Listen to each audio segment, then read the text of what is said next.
We are here at Frederick Douglass High School to talk to members of the Capitol Hill Challenge National Championship team, which is part of the stock market game that is played.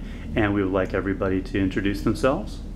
Hi, I'm Jill Beracki. I'm a teacher here at Frederick Douglass High School in the Business and Entrepreneurship Small Learning Community, and I'm very happy to be able to have this opportunity. Hi, I'm Brandon Dykes. I'm the captain of the Capitol Hill Challenge team from Frederick Douglass High School. I'm a rising junior, and I'm in the Small Learning Community, Business and Entrepreneurship. Hi, I'm Tydious Mitchell. I'm a rising senior at Frederick Douglass High School. I am one of the researchers of the team, and I'm in the Small Learning Community of Business and Entrepreneurship.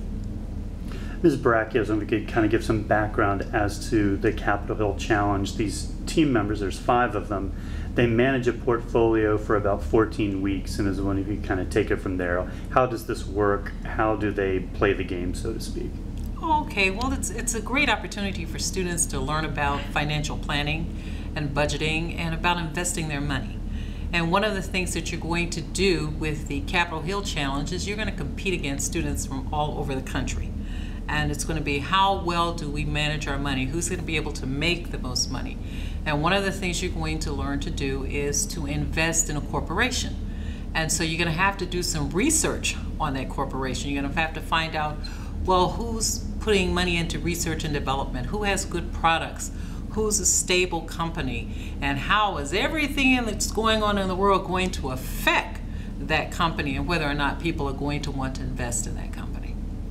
Brandon, talk a little bit about what you got out of this competition. In particular, it seems like one of the big things you have to learn about is the value of long-term investing. You mentioned that earlier. What did you get out of that and learning how to manage a portfolio? Okay. As my teacher mentioned, I learned that everything in the world affects your stocks. I mean, we learned about the teamwork that we need. When you say teamwork, does that mean different people have different roles and they have to kind of collaborate when they make a decision about whether to invest in something? Correct. Like the team, I'm the captain of the team. We have a co-captain. We have 2 researchers. Three researchers. 3 researchers. Okay. We all got together and we think about what are people gonna what's always gonna be around, what are people always gonna invest in, what are people always gonna buy that will help us bring in money to our stocks.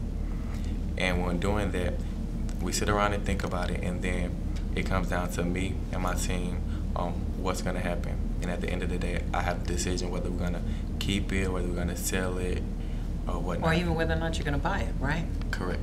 Yeah. And did you feel like after 14 weeks of this you have a better handle on how the stocks work and how to deal with things like long-term investing?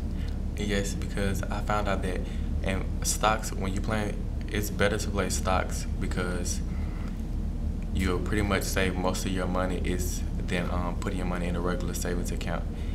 Even when you have a regular savings account and playing a stock market game or playing stock market, it's proven that you get more money doing it that way rather than placing it in a regular savings account. Tydious, I was wondering if you could talk a little bit about what you got out of this the most. What was probably the most rewarding part of this experience? I would probably say the most rewarding part was probably going to Washington, D.C., meeting John Lewis. I mean, that was great. I mean, he's such a historian who worked with Martin Luther King, and it was wonderful working with my team and cooperate with them. You were referring to the trip that the team took, I guess it was a few weeks ago, to Washington, D.C. Yes. I think for winning, you as part of the challenge, you represent a senator or a congressman, correct? Yes, sir. What was it? What did you like most about John Lewis, and was there any inspiring words he gave you guys? I mean, Besides buy low, sell high. I mean, it was great. I mean, I guess you could say.